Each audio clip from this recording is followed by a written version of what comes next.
¿qué tal? Mi nombre es Jorge. Bienvenidos a una nueva clase del curso de electrónica en la que vamos a tratar la ley de Ohm, una ley fundamental en esta rama, vamos, en la electrónica, y las leyes de Kirchhoff que nos van a permitir analizar circuitos. Bueno, vamos a comenzar.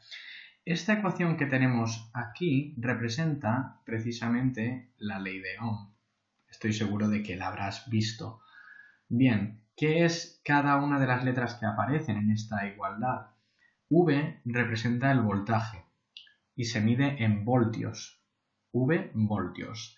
R sería la resistencia eléctrica, no una resistencia aerodinámica o de fricción, sino la resistencia eléctrica. De hecho, vamos a ponerlo eléctrica.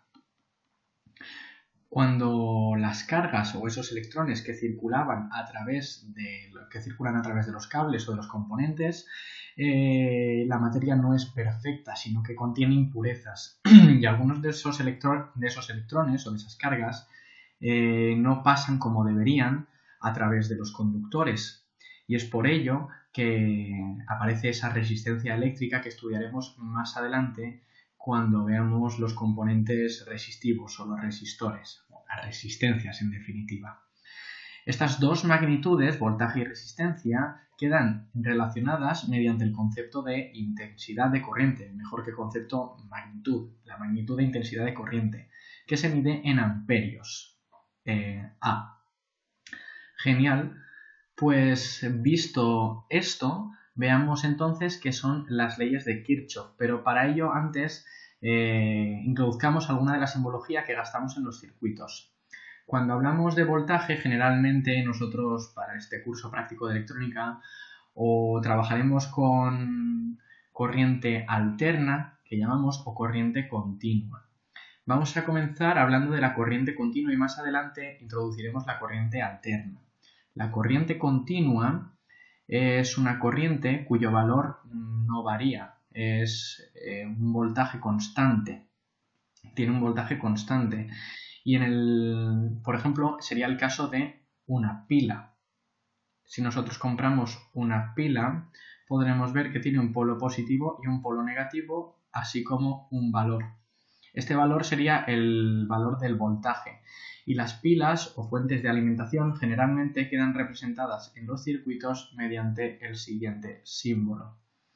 La patita más larga es el positivo y la patita más corta es el negativo, aunque también puede encontrarse de la siguiente forma, sin una agrupación tan grande o simplemente con un redondel, la parte positiva, la parte negativa y las dos patitas. En el caso de las resistencias, que ya veremos más adelante, se representan de la siguiente forma. Esta sería una simbología mucho más moderna a la que anteriormente se le daba esta. Generalmente, sí, esto también puede ser considerado como resistencia, pero en el caso de que vaya atravesada por un filamento sería un fusible. Pero no es el caso. Nosotros vamos a trabajar con esta simbología para las resistencias. ¿De acuerdo? Con siempre los puntos de conexión. Esto para representar los esquemas. Bien, y la intensidad de corriente, pues bueno, simplemente en un cable nosotros lo que haremos será dibujar una flechita que indique la intensidad. La representaremos con una I o con una I mayúscula, ¿de acuerdo? Y una flechita. Bien. Dicho esto, vamos a ver qué son las leyes de Kirchhoff.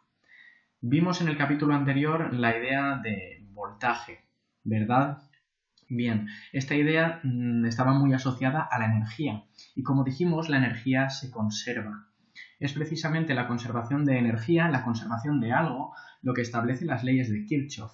Y tendríamos por un lado la ley del voltaje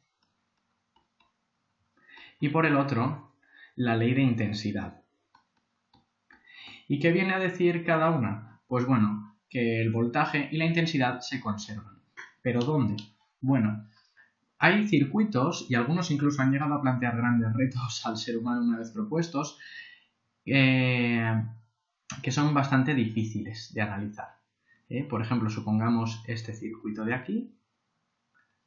Este es un circuito bastante sencillo de analizar. Dejadme un momento que lo dibuje. Bien, supongamos ese circuito.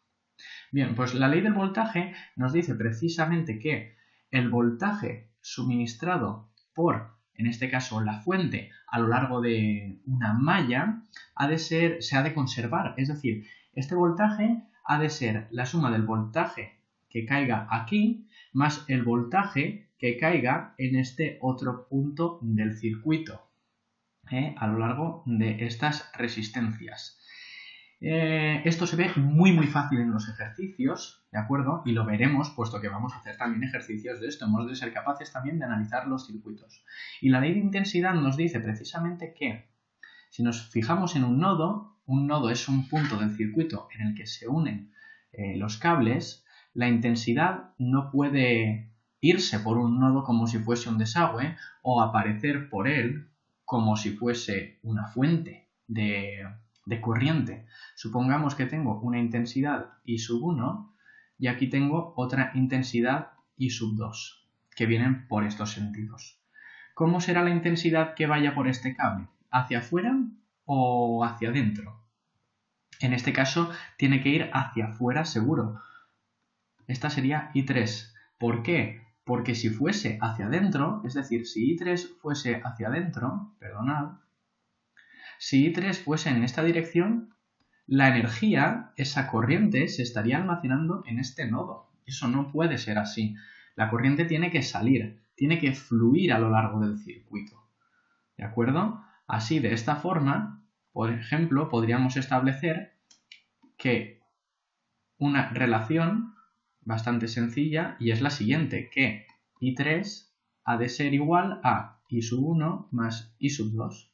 ¿Verdad? Se ve muy fácil. Pues eso es lo que haremos en los circuitos que analicemos, tanto para la intensidad como para la ley de voltajes. No os preocupéis porque esto se ve de forma mucho más clara en los ejercicios que haremos a continuación. Pero antes de ello trabajaremos un poquito más en el concepto de resistencias y veremos una serie de curiosidades sobre las mismas. ¿De acuerdo? Así que nos vemos en el siguiente vídeo.